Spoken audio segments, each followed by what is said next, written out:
Shalom, selamat pagi. Bersyukur pagi ini saya dapat menghampiri Bapak, Ibu, dan saudara-saudara semua dalam renungan harian Toraya edisi Sabtu 9 April 2022. Sebelum memulai aktivitas pagi ini, mari dengan kerendahan hati kita menyambut firman Tuhan. Kita awali dengan doa. Kita berdoa. Ya Allah, Tuhan kami, Tuhan yang kami sapa Bapa dalam kerjaan sorga.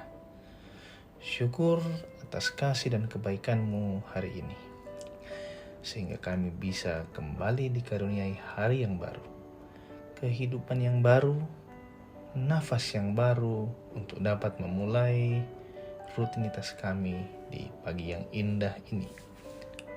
Tuhan, kami membutuhkan kekuatan dari dalam firman-Mu. Kiranya Roh Tuhan menyertai kami, sehingga firman yang kami baca hari ini dapat menuntun dan menggerakkan kami dalam berkarya dan bekerja hari ini. Berbicaralah Tuhan, kami telah siap mendengar. Dalam nama Tuhan Yesus, kami berdoa. Amin.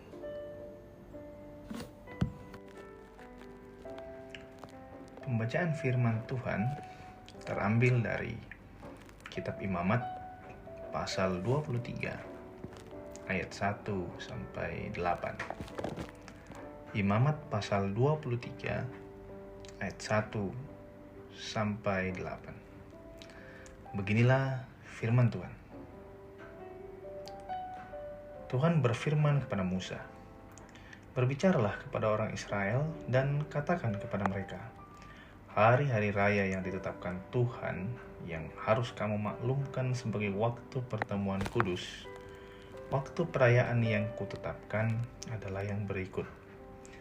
6 hari lamanya boleh dilakukan pekerjaan, tetapi pada hari yang ketujuh haruslah ada sabat, hari perhentian penuh, yakni hari pertemuan kudus. Janganlah kamu melakukan sesuatu pekerjaan. Itulah sabat bagi Tuhan di segala tempat kediamanmu. Inilah hari-hari raya yang ditetapkan Tuhan, hari-hari pertemuan kudus, yang harus kamu maklumkan masing-masing pada waktunya yang tetap. Dalam bulan yang pertama, pada tanggal 14 bulan itu, pada waktu senja, ada Paskah bagi Tuhan. Dan pada hari yang ke-15 bulan itu, ada hari raya roti tidak beragi bagi Tuhan. 7 hari lamanya kamu harus makan roti yang tidak beragi. Pada hari yang pertama, kamu harus mengadakan pertemuan kudus. Janganlah kamu melakukan sesuatu pekerjaan berat. Kamu harus mempersembahkan korban api-apian kepada Tuhan 7 hari lamanya. Pada hari yang ke-7 haruslah ada pertemuan kudus. Janganlah kamu melakukan sesuatu pekerjaan berat. Amin.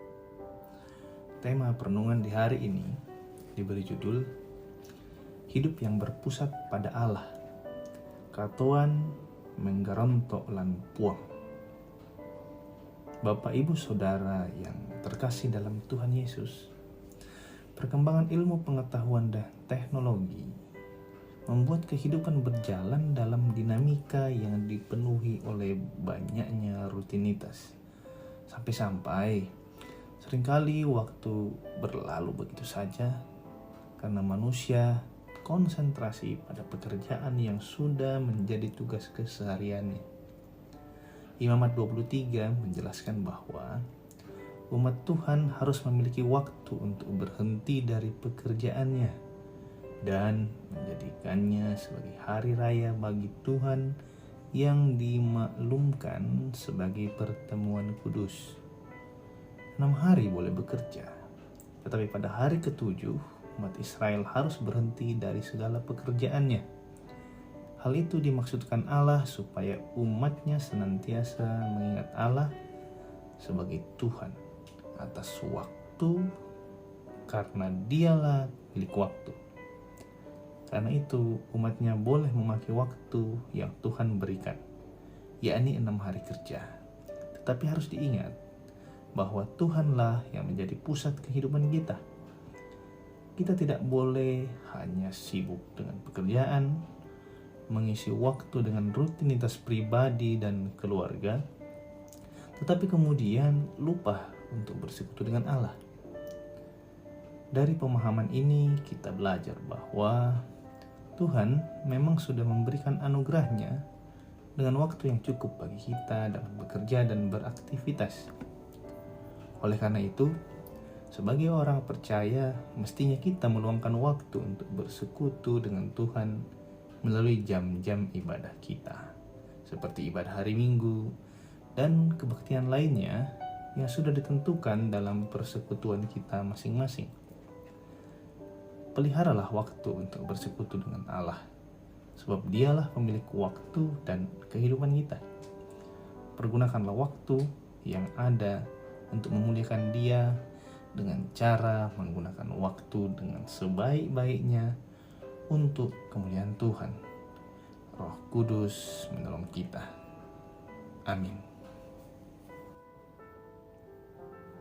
Mari kita tutup dalam doa. Ya Tuhan, kembali kami mengucap syukur. Bersyukur atas firman Tuhan di pagi hari ini. Firman yang mengajak dan memotivasi kami untuk selalu memusatkan kehidupan ini kepadamu. Kami menyadari tantangan dan godaan tidak akan lepas.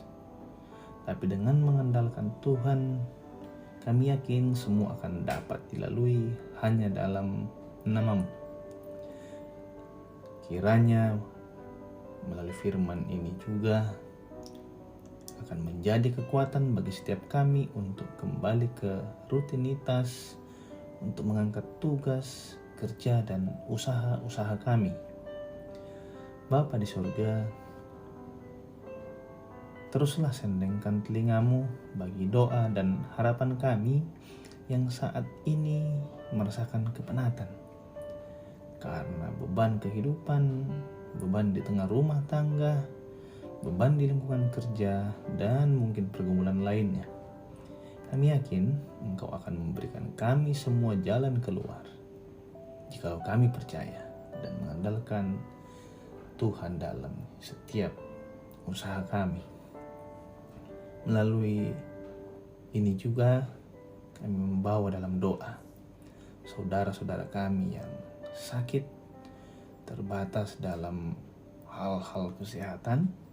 Kiranya melalui pelayanan medis, pelayanan keluarga, dapat memberikan pemulihan yang sempurna untuk kesembuhan saudara-saudara kami.